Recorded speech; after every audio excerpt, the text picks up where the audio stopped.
बांग्लादेश का वजूद ही भारत की वजह से हुआ, वो बांग्लादेश आज चीन और पाकिस्तान की गोद में जाकर बैठ गया है। बांग्लादेश के प्रधानमंत्री को 21 से 25 अगस्त के बीच भारत आना था, लेकिन उनका दौरा टाल दिया गया। और वजह तो कई हैं, मगर सबसे बड़ा कारण शेख हसीना को भारत में पनाह देना बताया जा रहा है। लेकिन गंगा जल संधि भी इस तनाव का अहम कारण है। 30 साल तक के लिए हुई इस ट्रीटी का रिन्यूअल इस साल दिसंबर में होना है। इस संधि के तहत दोनों देशों के बीच गंगा जल का बंटवारा होता है, लेकिन अब बांग्लादेश इसमें अपनी शर्तों के तहत बदलाव चाहता है और इसी के लिए वो तरह तरह के हथकंडे अपना रहा है। बांग्लादेश के पीएम तारिक रहमान का भारत का दौरा टालने के पीछे एक वजह यह भी बताई जा रही है। इस बीच बीजेपी की सहयोगी जेडीयू ने भी गंगा वाटर ट्रीटी का मुद्दा उठा लिया है।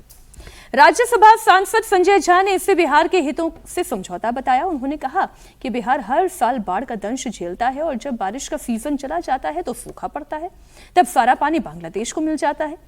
30 साल पहले बिहार और देश की सत्ता में बैठे हुए लोगों ने ज्यादती के आगे चुप्पी साध ली थी, लेकिन अब एनडीए की सरकार है जो बिहार और देश के हितों को दरकिनार नहीं करेगी। अब तारिक रहमान को 21 से 25 अगस्त के बीच भारत आना था। अगले महीने ही ब्रिक्स सम्मेलन में भाग लेने के लिए दिल्ली आना है, लेकिन उनका यह दौरा ऐन मौके पर टाल दिया गया। आज 22 अगस्त है और बांग्लादेश की तरफ से कई मसले भी उठाए गए हैं। इसमें सबसे अहम मसला तो शेख हसीना के प्रत्यर्पण का है। हालांकि शेख हसीना ये कह चुकी हैं कि वो बहुत जल्द अपने देश वापस लौटेंगी और अपनी बातें भी उन्होंने स्पष्ट कर दी हैं। लेकिन भारत से नाराजगी इस बात को लेकर है कि शेख हसीना को हमने पनाह कैसे दे दी। तख्ता पलट के बाद से भारत में ही वो हैं। बांग्लादेश इसे अपने साथ अन्याय मानता है। उनका कहना है कि शेख हसीना को बांग्लादेश में फांसी की सजा सुनाई गई है, इसलिए भारत शेख हसीना को बांग्लादेश के हवाले कर दे। जबकि भारत का पक्ष यह है कि शेख हसीना का मुद्दा प्योर पॉलिटिकल है और इसकी वजह से अगर बांग्लादेश भारत से रिश्ते बिगाड़ता है तो वो अपने पैरों पर ही कुल्हाड़ी मार रहा है। अब इस पर करते हैं चर्चा। जिनका हुक्का पानी बंद हो रहा है, राजकुमार जी, वो भारत को आंखें दिखा रहे हैं। नहीं, मुझे लगता है कि ये थोड़ा गंभीर मामला है और इसके पीछे एक सोची समझी लंबी षड्यंत्र की भूमिका है। पाकिस्तान लगातार साल 2 साल से नहीं, 10 साल से भी ज़्यादा समय से बांग्लादेश में कट्टरपंथ के जरिए, आईएसआई के जरिए अपनी जड़ें मजबूत कर रहा है। और शेख हसीना भारतीय हितों के साथ खड़े होने वाली वहाँ की एकमात्र नेता रह गई थी, जिनके खिलाफ छात्रों की आड़ में बगावत हुई और उनका तख्ता पलट दिया गया। पाकिस्तान ने वहां अपनी जड़ें जमा ली हैं और चाइना का और पाकिस्तान का नेक्सस इंडिया के खिलाफ किसी से छुपा नहीं है। चाहे बांग्लादेश की बात हो, चाहे नेपाल की बात हो या किसी हद तक श्रीलंका की बात रही हो। अब हालात बदले, तो इसके पीछे एक गहरी साजिश है। और हम लोग मान रहे थे कि जब चुनाव हुए, तारिक रहमान क्योंकि हालांकि आते उस परिवार से हैं जो भारत विरोधी माना जाता रहा है बांग्लादेश की राजनीति में, और यह पाकिस्तान परस्त माना जाता रहा है, कट्टरपंथी माना जाता रहा है, लेकिन माना जा रहा था कि युवा हैं, विदेश में लंबे समय तक रहे हैं, बांग्लादेश के भविष्य को लेकर उनके कुछ सपने होंगे, एक नया बांग्लादेश बनाने और भारत के साथ बेहतर रिश्ते बना करके आगे बढ़ने का रास्ता चुनेंगे। लेकिन पिछले कुछ समय से, चाहे वो शेख हसीना के प्रत्यर्पण का सवाल हो या गंगा वाटर ट्रीटी का सवाल हो, उनका रवैया ये बता रहा है कि वो टकराव के रास्ते पर चलना चाहते हैं। उसके पीछे पाकिस्तान है, चीन है, हमें समझना पड़ेगा और हालात जटिल हैं। ये संजय झा ने इस मुद्दे पर क्या बोला, वो दर्शकों को सुना देते हैं। इतना बड़ा हर एक साल बिहार का लॉस होता है बाढ़ के वजह से, और उसका एक मेन कारण फरक्का बराज है। ये तो यूनिक केस है। बाढ़ के समय सारा त्रासदी बिहार झेले और बाढ़ के बाद बिहार के लोगों के पास पानी नहीं रहे, बिहार का पानी बांग्लादेश को दे दी। तो हम लोगों ने यही आग्रह किया है भारत सरकार से। एक तो 30 साल के लिए कभी इतना बड़ा संधि नहीं होता, 5 साल, 6 साल, 4 साल, जो भी फिर आप एसेस करते हैं उसका क्या इम्पैक्ट है। और उसका टर्म ख़त्म दिसंबर में हो रहा है। अभी इस ट्रीटी को रिन्यू नहीं होना चाहिए, ये हम लोग को बिहार का मानना है। और ये ऐसा इशू है कि जब 1996 में ये ट्रीटी किया गया, एक तरह से देश का और ख़ास करके बिहार के इंटरेस्ट को सेल आउट कर दिया गया। हम भारत के इंटरेस्ट की बात करते हैं। इस पर विजय जी, भारत का इंटरेस्ट तो वाकई में ये समस्या तो है, पानी बरस रहा है तो बाढ़ है और नहीं बरस रहा है जब चाहिए तब सूखा है। देखिए, तारिक रहमान साहब के लिए जो शेख हसीना का मसला है वो एक्सक्यूज पॉइंट है, ठीक है। असली मसला ये गंगा जल समझौता भी है और दूसरा चीन का दबाव भी है जी। चीन और पाकिस्तान बार बार ये कोशिश कर रहे हैं। हम लोग पहले चर्चा कर रहे थे कि जब वो चाइना में बैठक हुई थी तब भी चाइना, पाकिस्तान, बांग्लादेश ने अलग से बैठक की थी और वो अपने सिक्योरिटी इश्यूज़ पर वहाँ पर चर्चा की। लगातार यहाँ पर भी वो दबाव बनाए जा रहे हैं कि भारत के साथ उनका रिश्ता कमज़ोर हो। तो रहमान साहब की पार्टी और सरकार वैसे भी भारत विरोधी तरीके से रही है, वो एक बड़ा कारण है। फिर वो ये नहीं चाहते कि ऐसा लगने लगे वहाँ के वोटर्स को भी, जो डोमेस्टिक पॉलिटिक्स है, कि भाई वो भी शेख हसीना की तरह से भारत के साथ जा रहे हैं। तो वो सारे कारण बड़े हो गए हैं और भारत ने एक बड़ी समझदारी का काम किया कि जो हाई कमिश्नर हमारे यहाँ से गए वो पॉलिटिकल लीडर गए, त्रिवेदी जी, दिनेश त्रिवेदी। वो पश्चिम बंगाल की राजनीति को भी करते रहे हैं, ममता बनर्जी के साथ भी लंबे समय तक रहे हैं, गुजरात से भी रहे हैं और उनको एक बड़ा पद देकर, कैबिनेट का पद देकर भेजा गया ताकि वहाँ प्रधानमंत्री से मिलने में भी केवल एक एम्बेसडर या हाई कमिश्नर जैसा ना लगे और दूसरा यहाँ भी वो विदेश मंत्रालय से ऊपर प्रधानमंत्री के साथ बात कर रहे हैं। और ये मैसेज उन्होंने दिया था कि भारत सरकार की तरफ से, जो मुझे जानकारी है, कि शेख हसीना वाला इशू नहीं है। शेख हसीना जब रहमान साहब यहाँ आ रहे होंगे तो कम से कम दिल्ली में नहीं होंगी। एक तैयारी ये भी की गई थी कि अमेरिका या कनाडा में उनका कोई प्रोग्राम बनाकर उनको एक हफ्ते के लिए, 10 दिन के लिए वहाँ भेज दिया जाए। इसलिए वो केवल एक्सक्यूज है। असली इशू चाइना का प्रेशर और गंगा जल समझौता है। एक बड़ा जो मामला है, भारत की नाराजगी भी है कि मोंगला पोर्ट जो है वो चीन को दे दिया है बांग्लादेश से। 2015 में जब बांग्लादेश जब गए थे प्रधानमंत्री तब भारत को दिया था और अब वो चीन को दे दिया। और उसके अलावा तिस्ता जल प्रबंधन का जो एरिया है वो भी चाइना को पूरी तरीके से बांग्लादेश ने सौंप दिया। और भारत को ये कहना है कि भाई आप जिस तरीके से मोंगला पोर्ट आपने चाइना को दे दिया, तिस्ता जल प्रबंधन जिस तरीके से आप चाइना को दे रहे हो, मतलब भारत के बॉर्डर के करीब आप चाइना को स्पेस दे रहे हो जिससे चाइना भारत के करीब आ जाए। भारत ने इस पर आपत्ति दर्ज की थी और रहमान ने इसको सुना नहीं था, तो भारत ने कहा था कि भाई पहले इस पे आपको विचार करना पड़ेगा। आप पूरी तरीके से चाइना को मदद करोगे, भारत सुम्बित करोगी, भारत आपको पानी भी देते रहे, आर्थिक परेशानियों के समय मदद भी करते रहे, तो यह संभव नहीं होगा। और दूसरा, प्रत्यार्पण की जो मांग की थी शेख हसीना की कि भाई उनका प्रत्यार्पण कर दीजिए कि हमारे पास उनका सजा हुई है, तो भारत सरकार ने बहुत स्पष्ट उसको लेकर मना कर दिया। तो वो भी एक बड़ा कारण रहा है जिसके कारण रहमान होंगे। की बात पिछले कुछ महीनों में हुई है, सिंधु जल संधि, और अब ये एक जो गंगा पर हम चर्चा कर रहे हैं। यहाँ तो बांग्लादेश के साथ समस्या है, एक समस्या वहाँ इमरान खान के साथ पाकिस्तान में है। पाकिस्तान में थोड़ा सा एक लाइन इस पर बोलूं। अच्छा जी, देखिए, समस्या ये नहीं कि कितना पानी कहाँ मिल रहा है, कहाँ हमने क्या किया। क्या भारत की सरकारों ने भारत के दीर्घकालिक हित को, जब हम पड़ोसी देशों के साथ किसी समझौते में जा रहे थे तो उसको सोचा ही नहीं। मूल मुद्दा ये है, चाहे वो पाकिस्तान से आप जिसको इंडस वाटर ट्रीटी कहते हैं, सिंधु जल, चाहे फरक्का का समझौता हो, हमने किसी भी देश के साथ, यहाँ तक कि नेपाल के साथ भी जिसके साथ हमारा जमीनी रास्ता जुड़ा हुआ है, उनको भी हमने नई टेरिटरी चार्टर की, जो नदी के साथ काली नदी जो बोली जाती है। तो क्या हम, मतलब कहने को हम बड़े भाई की भूमिका में रहे, हम वो एहसास भी उनको नहीं दिला पाए और हमारे अपने लोग उसको झेल रहे हैं। तो निश्चित तौर पर जो आपने कहा ना कि जब बारिश हो तो बाढ़ हो जाए, सूखा हो तो हम ही सबसे ज्यादा, तो ये तो संतुलन करना पड़ेगा और मुझे लगता है इसको रिवाइज करना ही चाहिए। और बड़े भाई को अब नहीं, बड़े भाई को देना चाहिए, लेकिन अपने अधिकार तो ठीक रहेंगे ना। अभी तक तो बड़प्पन दिखा रहे थे ना, अब अथॉरिटी दिखानी होगी। खबर पाकिस्तान से है। पाकिस्तान में शहबाज और मुनीर ने इमरान के साथ अस्पताल के नाम पर बड़ा खेल किया है। सुप्रीम कोर्ट के ऑर्डर के बाद भी इमरान खान को शिफा में एडमिट नहीं कराया गया। शहबाज सरकार के कारण थे इमरान को शिफा अस्पताल की जगह सरकारी PIMS अस्पताल लेकर गए। PIMS अस्पताल में इमरान खान को इंजेक्शन दिया गया, फिर उन्हें वहीं से वापस पटियाला जेल भेजा गया। इमरान के साथ साथ उनकी बहन उज़मा खान को भी PIMS अस्पताल ही पहुंचाया गया। अब इस दौरान जो उनकी बहन, इमरान खान की बहन उज़मा ने अपने भाई से बात की और भाई से बातचीत में उन्हें जो चौंकाने वाली जानकारियां मिली वो सीधा मैं आपके सामने रख देती हूं। आप सुने क्या क्या बातें और क्या क्या दर्द इमरान खान का है। आप सुने उज़मा को। वो बार बार एक ही चीज उन्होंने कही, कहती मेरे साथ जुल्म हुआ है, मेरे साथ मेरा इतना मुझे टॉर्चर कर रहे हैं। मुझे वो कहता है एक कोई और डॉक्टर भी आया था, उसने कहा था ह्यूमन कांटेक्ट नहीं होने की वजह से इनकी तबीयत खराब होती है। ना रीडिंग मटेरियल, ना टीवी,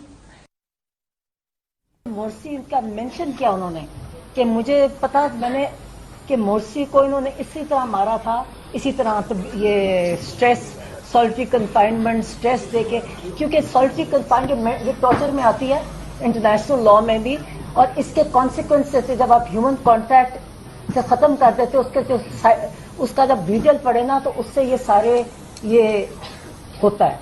तो उनको है वो बिल्कुल वो पहले दिन से कह रहे हैं और आज भी कह रहे थे और बार बार कह रहे थे कि मेरे पे जुल्म हो रहा है, इन्होंने मेरे साथ ज्यादती की।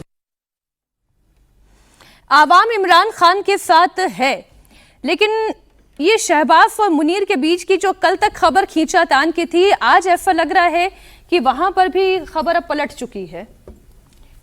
इमरान खान को कौन बचाना चाहता है, कौन जेल में रखना चाहता है?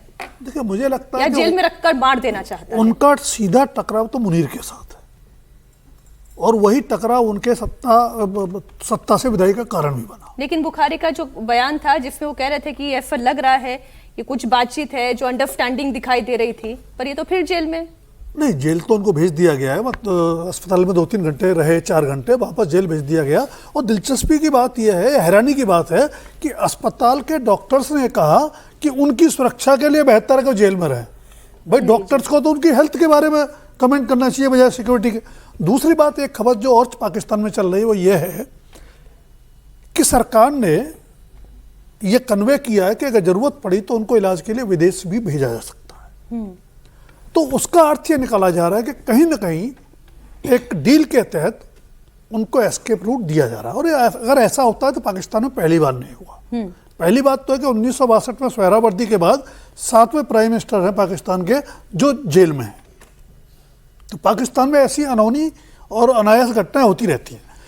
नवाज शरीफ को भी एक डील के साथ, अगर आपको याद हो, जब उनकी तबीयत खराब थी, 2019 का शायद वाकया है, तब मुशर्रफ ने भेजा था, उनको भी भेजा गया था। उसमें सऊदी अरब फिर उन्होंने तय कर लिया था ना कि भाई मैंने विदेश में रहकर अपनी जान बचानी है। इमरान खान झुक नहीं रहे हैं। तो कुछ इस तरह की डील की कोशिश हो रही है वहां। अभी चीजें बड़ा कन्फ्लिक्टिंग स्टोरीज आ रही है। अब एक खबर ये सबसे महत्वपूर्ण वहां से ये खबर भी आ रही है कि मुनीर अब इस बात पे सहमत हो गए। मतलब मुनीर चाह रहे हैं कि इमरान खान को निकाल दिया जाए, क्योंकि देखिए शहबाज शरीफ ने इसके सुप्रीम कोर्ट के आदेश के खिलाफ पिटीशन दायर की थी, लेकिन बाद में वो वापस ले ली। तो ये कहा गया कि मुनीर ने कहा कि नहीं, इमरान को जेल में जाने दो, वो आप पिटीशन वापस ले लीजिए। और अमेरिका का इस समय पाकिस्तान पर दबाव है और मुनीर अपने आगे भविष्य की राजनीति को लेकर अपनी एक छवि बेहतर बनाना चाहते हैं। वो आने वाले दिनों में वो शायद देश के राष्ट्रपति बने या अपना कब्जा वहां पर पाकिस्तान के अंदर रिवोल्ट करे, जो भी करे, जिस तरीके से पोजीशन में आना चाहे, तो उसके पहले वो अपने तमाम छवि को सुधारना चाहते हैं। तो मुझे लगता है कि उसके अंदर तो फिर सबसे अच्छा तरीका यही था इमरान खान को बाहर लेकर आ जाते, लेकिन वो शहबाज को आने वाले बातचीत चल रही है इमरान खान की बहन के माध्यम से। आने वाले दिनों में हो सकता है कि इमरान खान जब बाहर आएंगे तो मुनीर पर आक्रामक रूप से बोलना बंद कर देंगे, वो अपने स्वास्थ्य का ध्यान रखेंगे और 4-6 महीने के बाद वो विदेश चले जाएंगे। शरीफ और आसिफ अली जरदारी के लिए चिंता का विषय हो जाएगा ना कि उनकी भी तो फिर उनको पॉलिटिकल फूड एंड फॉडर कहां से मिलेगा। आसिफ मुनीर अगर तय कर ले तो उसके बाद भुट्टो की इतनी ताकत है और न इतनी शहबाज शरीफ की ताकत है कि उसके खिलाफ चले जाए। तो मुझे लग रहा है मुनीर बड़ी भूमिका निभा रहे हैं उनके बाहर आने में। हम बिहार की खबर अब आपको देते। नीतीश ने जो बिहार बनाया, अब उसे आगे कौन बढ़ाएगा, इसे लेकर एनडीए के घटक दल में ही आपसी खींचतान है। मुख्यमंत्री अभी बीजेपी के हैं, सम्राट चौधरी के पास ये सीट है, लेकिन आरएलएम अध्यक्ष उपेंद्र कुशवाहा ने एक बयान दिया। उन्होंने कहा कि जेडीयू को यह तय करना चाहिए कि उनकी पॉलिटिकल लेगेसी को आगे, नीतीश कुमार की लेगेसी को आगे कौन ले जाएगा। अब बीजेपी को यह समझ में नहीं आ रहा है कि इस पर रिएक्ट क्या करें। कुशवाहा ने यह तो कहा कि नीतीश कुमार ने शानदार काम किया, लेकिन बिहार की राजनीति से अब नीतीश कुमार ने फुर्सत ले ली है। उनकी विरासत को अगर कोई सही मायने में आगे बढ़ा सकता है तो वो राष्ट्रीय लोक मोर्चा है, और बिहार की बड़ी आबादी चाहती है कि आरएलएम को यह जिम्मेदारी दे दी जाए। उपेंद्र कुशवाहा कभी नीतीश की पार्टी में थे, विवाद बढ़ने के बाद उन्होंने अपनी अलग पार्टी बनाई। अभी कुशवाहा की आरएलएम और नीतीश की जेडीयू दोनों एनडीए का हिस्सा हैं, लेकिन उनका यह बयान एनडीए में अंदरूनी खींचतान को हवा दे रहा है।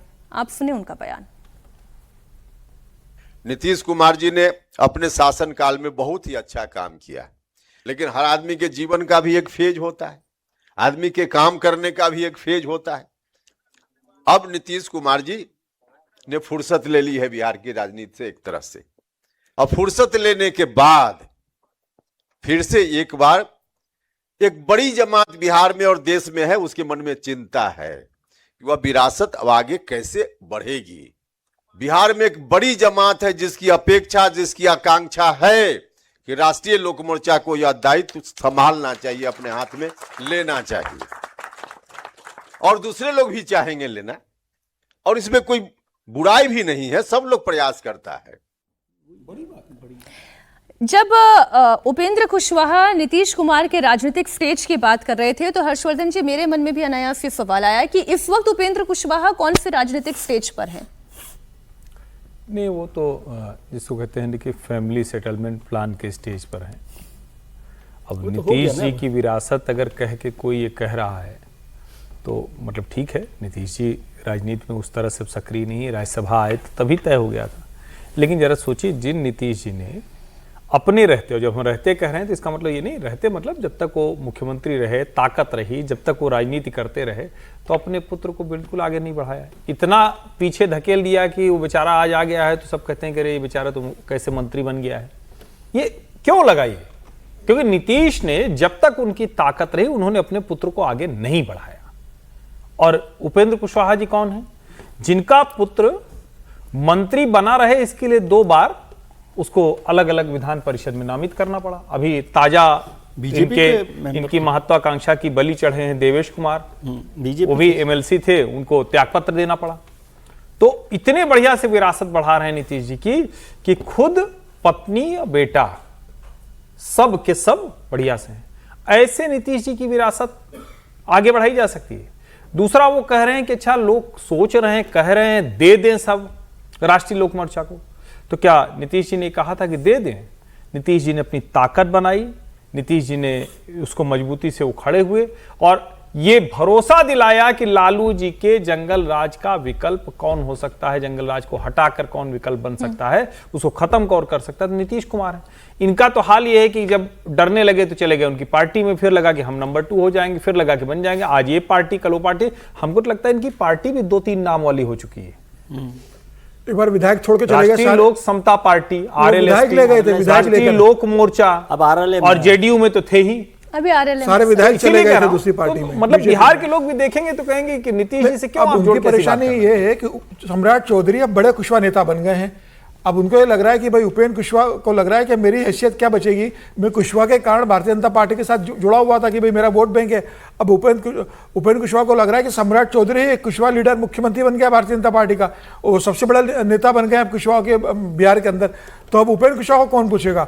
तो उनको लग रहा है कि भाई भारतीय जनता पार्टी के साथ गठबंधन में हूं, इस बार तो भारतीय जनता पार्टी ने मुझे राज्यसभा भेज दिया, मेरी वाइफ स्नेहलता को लोकसभा विधायक सासाराम से बनवा दिया, बेटे को मंत्री बनवा दिया। आने वाले समय में सम्राट चौधरी मुझे कुछ देंगे नहीं, क्योंकि बीजेपी कह देगी कि भैया हमारे पास सम्राट चौधरी है, वो कुशवाहा का नेता है, हमें आपकी जरूरत नहीं, आप अपनी दुकान अलग लेकर जाओ। तो वो भी ये कोशिश कर रहे हैं कि नीतीश कुमार के साथ किस तरह का एडजस्टमेंट हो जाए। लेकिन कहाँ नीतीश कुमार और कहाँ उपेंद्र कुशवाहा?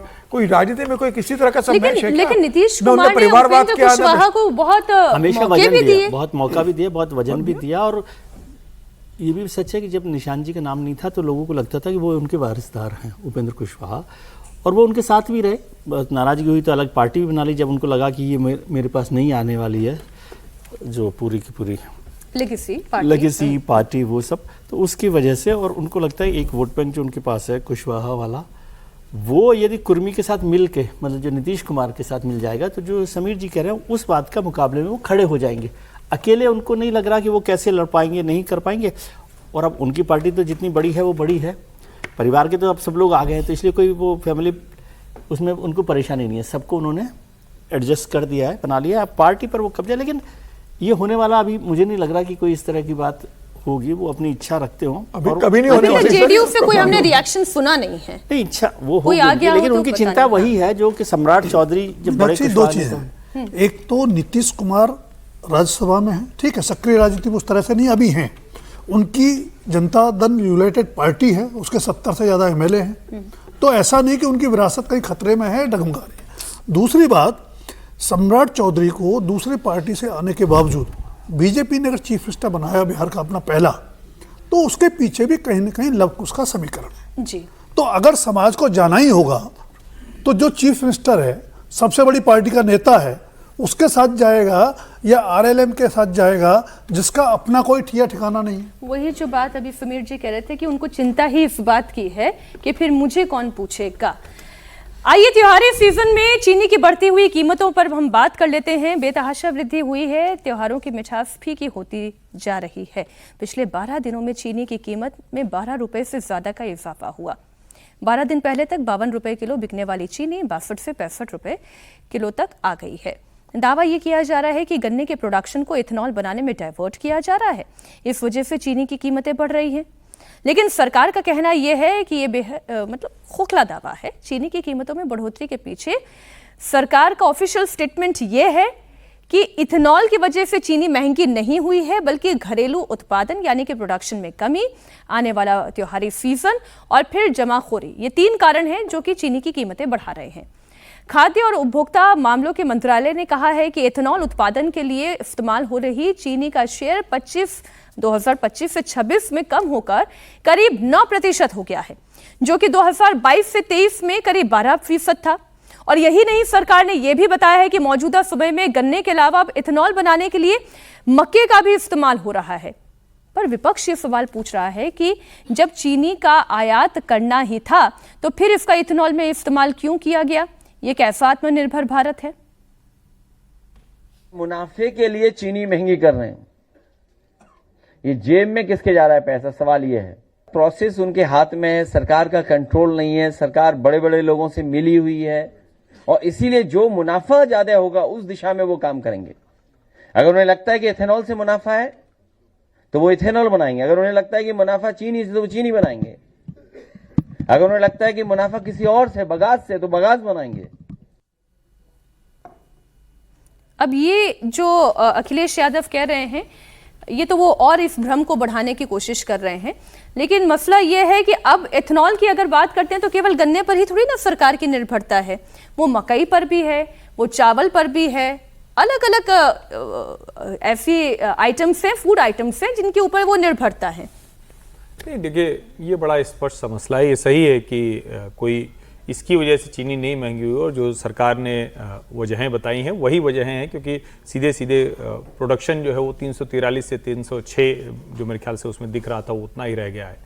सवाल यहाँ दूसरा है, और जिस पर जब E20 की बहस शुरू हुई थी, एथेनॉल की बहस शुरू हुई थी, पेट्रोल ब्लेंडिंग की, पहले दिन से एक बात हम लोग कह रहे हैं, सरकार की तरफ से स्पष्टता नहीं आ पा रही। अब जाहिर है जब आपकी तरफ से स्पष्टता नहीं आएगी तो ऐसे अवसर आएंगे तो उसका उपयोग जो विपक्षी पार्टियां हैं वो इसके लिए करेंगी ही करेंगी, अफवाह फैलाने में करेंगी ही करेंगी।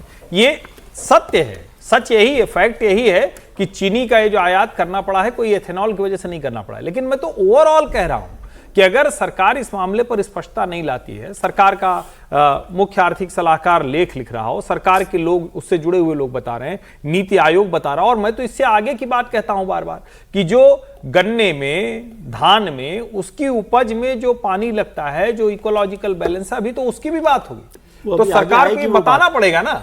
तो मुझे लगता है कि और अभी जो चीनी की कीमतें बढ़ी हैं उसका इससे कोई लेना देना नहीं है, आयात से उसका इससे कोई लेना देना नहीं है। लेकिन निश्चित तौर पर विपक्ष तो ऐसी अफवाहों को बल देगा ही, सरकार को और ज्यादा स्पष्टता सामने आना चाहिए। लेकिन देखिए ना क्या हालत है कि जो देश, मतलब जितने देश को चीनी की जरूरत है उससे ज्यादा से 30 से 40 लाख टन ज्यादा सरकार के स्टॉक रहता था, आज 10 साल बाद सरकार को चीनी आयात करना पड़ रही है। ये स्थिति हो गई, चीनी मिल प्रोड्यूस करने की स्थिति में नहीं है। आज किसानों ने क्या, किसान अब गन्ना ज्यादा लगाने लगे, किसानों ने कहा कि भाई इथेनॉल के लिए गन्ना लग रहा है। लेकिन सर मैं इसमें खेती का ही एक विषय लेकर आती हूँ। जहां जहां पर गन्ने की बहुत खेती हो रही है वहां पर धीरे धीरे जमीन के पानी का जो दोहन है वो ज्यादा हो रहा है। पंजाब की बात करें, महाराष्ट्र की बात करें, महाराष्ट्र में जो सूखा पड़ता है उस क्षेत्र में बहुत ज्यादा गन्ने के उत्पादन भी एक बड़ा कारण है। आज ही रिपोर्ट आई कि दलहन, तिलहन और मोटा अनाज छोड़कर लोग अब गन्ना लगा रहे हैं, क्योंकि गन्ना में उनको तत्काल पैसा मिल रहा है इथेनॉल के लिए, और सारा वहां पर इथेनॉल के लिए जा रहा है। तो मुझे लगता है कि एक बड़ा संकट है सरकार का। तब तो अगर सबसे ज्यादा गन्ना उगा रहे हैं फिर ये चीनी की किल्लत क्यों आ रही है? लेकिन वो इथेनॉल है ना इसमें, जो भी एक्सक्यूज हो, ये बहुत सही बात है जिस पे हम लोग तो रोज चर्चा करते रहे कि ट्रांसपेरेंसी पूरे एथेनॉल पे नहीं हुई। लेकिन मैं उससे आगे बात कर रहा हूँ, कोई कारण हो, एज ए कंज्यूमर मुझे चीनी महंगी मिल रही है, ये चिंता की बात है। और जो 3 कारण सरकार ने बताए, तीनों कारणों के लिए सरकार जिम्मेदार है। ठीक सर। कोई और कौन ठीक करेगा इसको? अब मैं ये योग और आयुर्वेद वाली बात कह दूंगी तो लोगों को लगेगा कि देखो अपने कार्यक्रम का प्रचार कर रही है सरकार को प्रोटेक्ट करिए, ऐसी बात नहीं है। चीनी कम खानी चाहिए, चीनी सेहत के लिए अच्छी लेकिन नहीं मिठास है। रखनी चाहिए। सब मिठास है